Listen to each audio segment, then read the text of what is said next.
Introduction. I'm honoured to be asked to speak tonight to give you a brief glimpse back to 1996 and the first few years of Bike North. What was it like? What were we thinking? What did we do? In 1996, we did not have e-bikes, carbon fibre, GPS or smartphones. None of us actually had mobile phones because they were large and expensive. There was no email and we did not have the internet. A Bike North ride in 1996 was open to absolutely everyone. No member requirements, no registration, no quotas. If asked what bike was needed, our answer was, the best bike to use on our rides is the one that you have. So we had a wide variety of bikes, some quite old.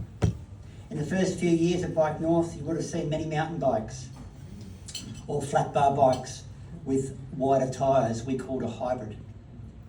There were also road bikes along with recumbent bikes and trikes and folding bikes and tandems. Many had friction gear shifters. Index shifters only came on the latest bikes. Rapid fire or grip shift for the flat bars and bar end or STI for the drop bars.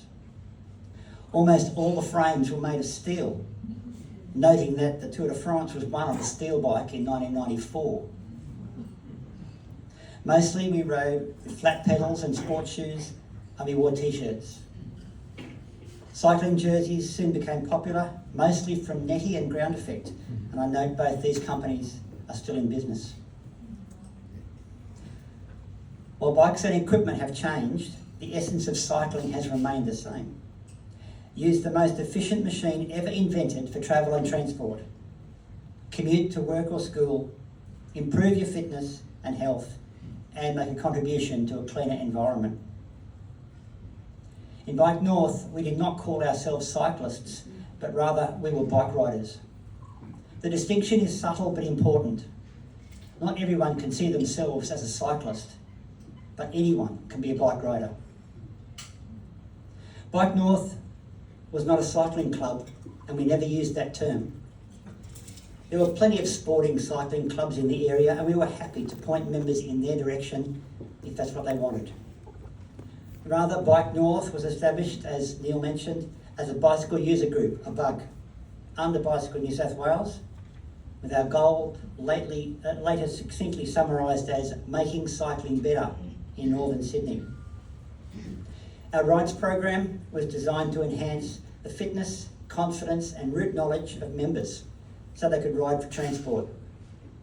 Many rides were deliberately designed to run to show riders how to safely reach employment areas such as North Sydney, Macquarie Park, Parramatta and the CBD.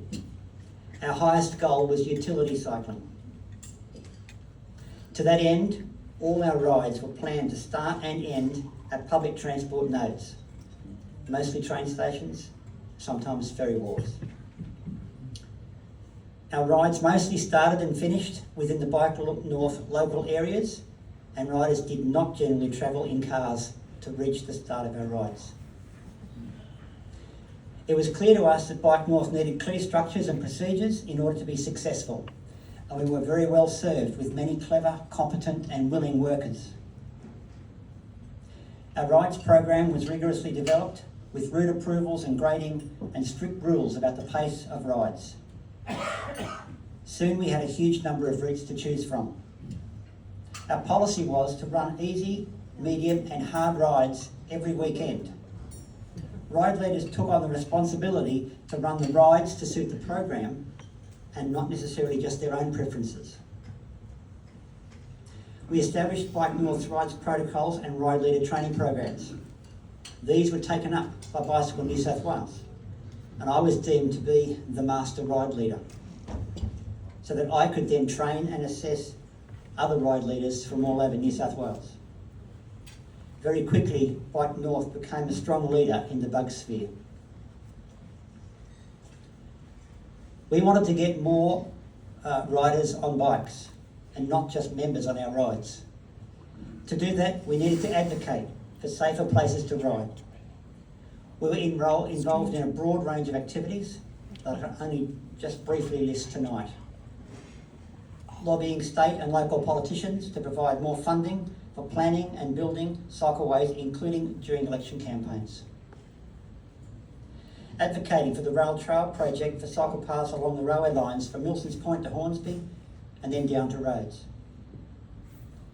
Identify and then advocate for critical missing links needed to link bicycle routes such as bridges, underpasses and paths. Working with consultants to survey, map, draft and review local bike plans. We were considered the local experts. Joining local council bicycle and transport advisory meetings. Sitting in project planning meetings to design and review cycle designs and cycle facilities. Advocating for end-of-trip facilities in public spaces, for example at railway stations. Identifying and reporting safety hazards such as dangerous bollards, drainage grates, curb lips and missing curb ramps. Requesting appropriate and compliant bicycle route destination signage. Lobbying employers to provide secure and weatherproof bike parking, lockers and showers.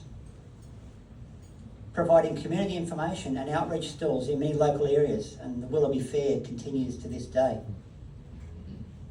Running annual New South Wales Bike Week activities with council funding, particularly kids and adults bike skills days. Annual Ride to Work Day information stalls where we provided information to the public on how to get to work. Staffing information and promotion cycling stalls at cycling events, particularly Cycle Sydney, which is now the Sydney Spring Cycle. Advocating for and contributing to bicycle route maps, covering all parts of northern Sydney. Over our early years, Bike North ran a range of activities which were strategic, fun, or designed to improve cycling skills, competence, and increase social engagement. We ran the first bike bus from Hornsby to the city along the Pacific Highway, a commuting group that ran visibly and quickly each morning. After us in 2006, the Easy Riders group was formed and still operates today. Our early annual general meetings were picnic days, including a range of fun bike skills events such as bike limbo, tiny bike relay race, egg and spoon races, and bike slaloms. The Bikes for Life training program, in which Bike North was a successful recipient of grant funding to run many sessions to teach women how to cycle competently and confidently. The Tour de Cowra, with a few variations, is still running every Easter to this day along the original formula. The annual Bike North Century Challenge each May, which was specifically designed to push members to take on fitness and independent cycling activity where all levels of riders could interact. The day also involved many non-participant volunteers. And multi-day tours of a number of regional areas in New South Wales and the ACT and overseas, including Vietnam and New Zealand. It was also great to see members embark on their own international tours, showing the Bike North colours all over the world. My own involvement with Bike North started with the inaugural meeting where I joined the exec committee. As publicity officer, I edited our newsletter, Chainmail, which was printed and posted out to members. Chainmail contained our rides program, which was also published by Bicycle New South Wales in their magazine. That meant we needed to lock in our rides 2 to 3 months in advance. Today, there are many cycleways all over Sydney, which are the result of advocacy by bike riders like you and I. Neil's covered some of them tonight. I can say that someone was involved in advocating and planning and reviewing every cycle route that you ride. But the delivery of facilities is slow. The Harbour Bridge ramp was already a project plan in 1996. And after significant hurdles that you know about, has only just been delivered after 30 years. Another project from 1996 was a ramp over the slip road to join the Gladesville Bridge from the northwest, avoiding unsafe or inappropriate options in this critical cycling route.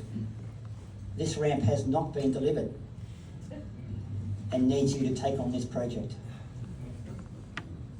My cycling contributed to my fitness and health being much better than it would have otherwise been. I commuted to work for 20 years.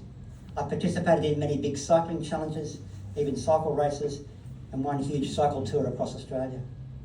I led well over 400 Bike North rides, and in addition to riding even more run by others. I could not have imagined how successful we would be, how many people we would positively support and influence, and how many projects and activities we would complete. For some people, cycling with Bike North has changed their lives, and I am been privileged to be part of that. When I look back on Bike North and my involvement over the first 20 years, I'm rightly proud.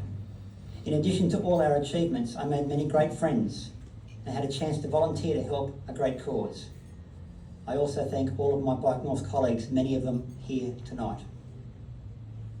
I'm impressed that Bike North has continued to be a strong organisation, and tonight is also about the future which you as members have ahead of you.